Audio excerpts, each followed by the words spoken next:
Hello, Adam's Owls. Today I will be finishing up the book Hatchet. We will read chapter 19 and the epilogue. Treasure. Unbelievable riches. He could not believe the contents of the survival pack. The morning before, he was so numb with exhaustion, he couldn't do anything but sleep. All day in the water had tired him so much that in the end, he had fallen asleep sitting against his shelter wall, oblivious even to the mosquitoes, to the night, to anything.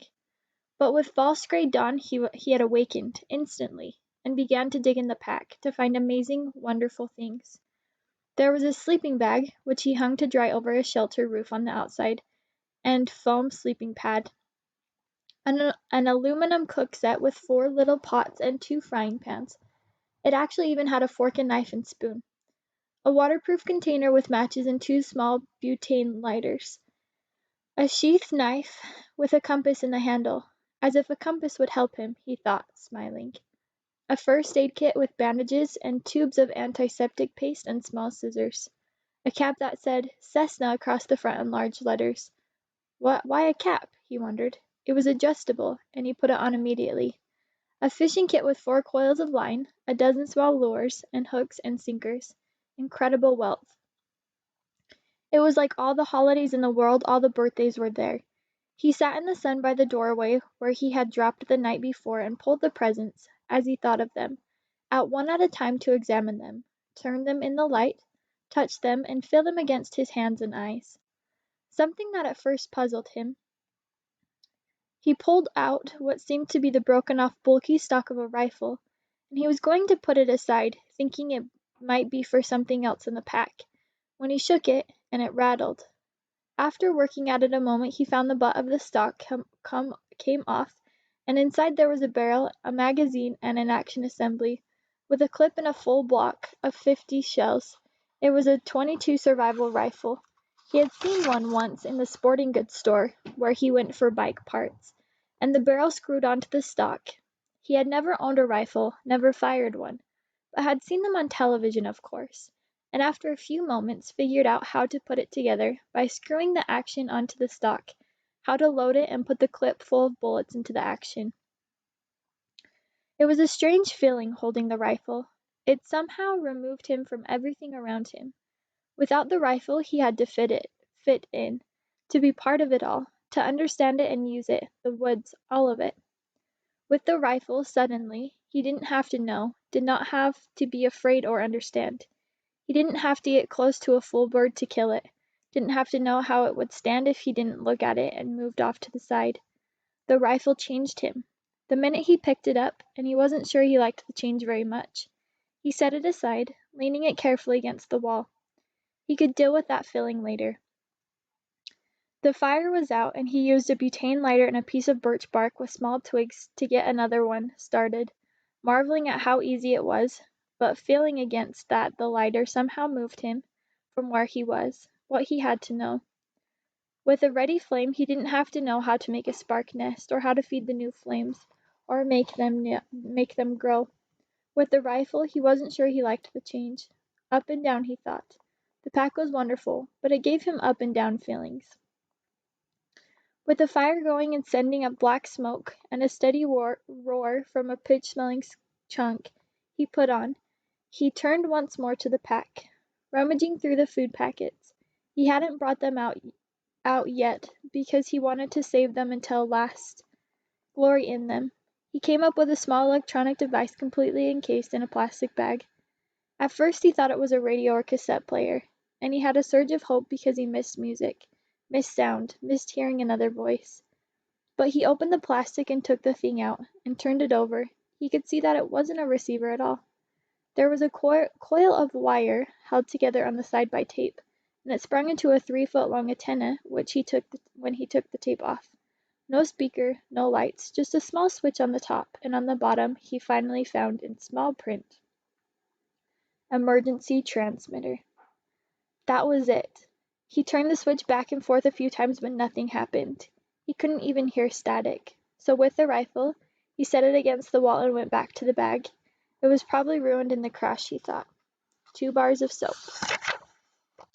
He had bathed regularly in the lake, but not with soap, and he thought how wonderful it would be to wash his hair. Thick with grime and smoke, dirt, frizzed by wind and sun, matted with fish and full bird grease, his hair had grown and stuck and tingled and grown until it was a clumped mess on his head. He could use the scissors from the first aid kit to cut it off, then wash it with soap. And then finally, the food. It was all freeze-dried, and in such quantity that he thought, with this I could live forever. Package after package he took out, beef dinner with potatoes, cheese and noodle dinners, chicken dinners, egg and potato breakfasts, fruit mixes, drink mixes, dessert mixes, more dinners and breakfasts than he could count easily, dozens and dozens of them, packed in waterproof bags all in perfect shape. And when he had them all out and laid against the wall in stacks, he couldn't stand it, and he went through them again. If I'm careful, he thought, they'll last as long as I need them to last, if I'm careful. No, not yet. I won't be careful just yet. First I'm going to have a feast. Right here and now I'm going to cook up a feast and eat until I drop, and then I'll be careful. He went into the food packs once more and selected what he wanted for his feast. A 4-person beef and potato dinner with orange drink for an appetizer, and something called a peach whip for dessert. Just add water, it said on the packages, and cook for half an hour or so until everything was normal size and done. Brian went to the lake and got water in one of the aluminum pots and came back to the fire. Just that amazed him, to be able to carry water to the fire in a pot. Such a simple act, and he hadn't been able to do it for almost 2 months. He guessed at the amounts and put the beef dinner and peach dessert on to boil, then went back to the lake and brought water to mix with the orange drink. It was sweet and tangy, almost too sweet, but so good that he didn't drink it fast, held it in his mouth and let the taste go over his tongue. Tickling on the side, sloshing it back and forth and then down, swallow, then another. That, he thought, that is just fine, just fine. He got more lake water and mixed another one and drank it fast, with a third one, and he sat with that near the fire, but looking out across the lake, thinking how rich the smell was from the cooking beef dinner. There was garlic in it, and some other spices, and the smells came up to him and made him think of home. His mother cooking, the rich smells of the kitchen. And at that precise instant, with his mind full of home and the smell from food filling him, the plane appeared. He had only a moment of warning. There was a tiny drone, but as before, it didn't register. Then suddenly, roaring over his head low and in back of a ridge, a bush plane with floats, fairly exploded into his life. It passed directly over him, very low, tipped a wing sharply over the tail of the crash plane in the lake, cut power, glided down the long part of the L of the lake, then turned and glided back, touching the water gently once, twice, and settling with a spray to taxi, and stop with its floats gently bumping the beach in front of Brian's shelter. He had not moved. It had all happened so fast that he hadn't moved. He sat with the pot of orange drink still in his hand, staring at the plane, not quite understanding it yet, not quite knowing yet that it was over. The pilot cut the engine, opened the door, and got out, balanced, and stepped forward on the float, to hop onto the sand without getting his feet wet. He was wearing sunglasses, and he took them off to stare at Brian. I heard your emergency transmitter, then I saw the plane when I came over. He trailed off, cocked his head, studying Brian. Wow, you're him, aren't you? You're that kid. They quit looking a month, no, almost 2 months ago. You're him, aren't you? You're that kid. Brian was standing now, but still silent, still holding the drink. His tongue seemed to be stuck to the roof of his mouth, and his throat didn't work right. He looked at the pilot, and the plane, and down at himself, dirty and ragged, burned and lean and tough, and he coughed to clear his throat. My name is Brian Robeson, he said. Then he saw that his stew was gone, the peach whip was almost gone, and he waved it with his hand. Would you like something to eat? The Epilogue. The pilot who landed so suddenly in the lake was a fur buyer mapping Cree trapping camps for future buying runs, drawn by Brian when he unwittingly turned on the emergency transmitter and left it going. The Cree move into the camps for fall and winter to trap, and the buyers fly from camp to camp on a regular route. When the pilot rescued Brian, he had been alone on the L-shaped lake for 54 days. During that time, he had lost 17% of his body weight. He later gained back 6% but had virtually no body fat. His body had consumed all extra weight and he would remain lean and wiry for several years. Many of the changes would prove to be permanent. Brian had gained immensity in his ability to observe what was happening and react to it. That would last him all his life. He had become more thoughtful as well, and from that time on he would think slowly about something before speaking. Food, all food, even food he did not like, never lost its wonder for him. For years after his rescue he would find himself stopping in grocery stores to just stare at the aisles of food, marveling at the quantity and the variety. There were many questions in his mind about what he had seen and known, and he worked at research when he got back, identifying the game and berries. Gut cherries were termed choke cherries and made good jelly. The nut bushes, where the full birds hid, were hazelnut bushes.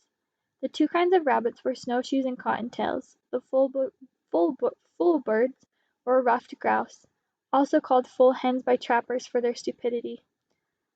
The small food fish were bluegills, sunfish, and perch. The turtle eggs were laid by a snapping turtle, but he had thought. The wolves were timber wolves, which were not known to attack or bother people. The moose was a moose. There were also the dreams. He had many dreams about the lake after he was rescued. The Canadian government sent a team in to recover the body of the pilot and they took reporters, who naturally took pictures and film of the whole campsite, the shelter, all of it. For a brief time the press made much of Brian and he was interviewed for several networks, but the furor died within a few months. A writer showed up who wanted to do a book on the complete adventure, as he called it. But he turned out to be a dreamer, and it all came to nothing but talk. Still Brian was given copies of the pictures and tape, and looking at them seemed to trigger the dreams. There were not nightmares, none of them. Just awaken, and sit up and think of the lake, the forest, the fire at night, the night birds singing, the fish jumping. Sit in the dark alone and think of them, and it was not bad and would never be bad for him. Predictions are, for the most part, ineffective, but it might be interesting to note that had Brian not been rescued when he was, had he been forced to go into hard fall, perhaps winter, it would have been very rough on him. When the lake froze he would have lost the fish, and when the snow got deep he would have had trouble moving at all. Game becomes seemingly plentiful in the fall. It's easier to see with the leaves off the brush. But in winter it gets scarce, and sometimes simply non-existent, as predators. Fox, lynx, wolves, owls, weasels, fisher, marten, northern coyote sweep through areas and wipe things out. It is amazing what a single owl can do to a local population of ruffed grouse and rabbits in just a few months. After the initial surprise and happiness from his parents at his being alive, for a week it looked as if they might actually get back together. Things rapidly went back to normal. His father returned to the northern oil fields, where Brian eventually visited him, and his mother stayed in the city, worked at her career in real estate, and continued to see the man in the station wagon. Brian tried several times to tell his father, came really close once to doing it, but in the end never said a word about the man or what he knew. The secret.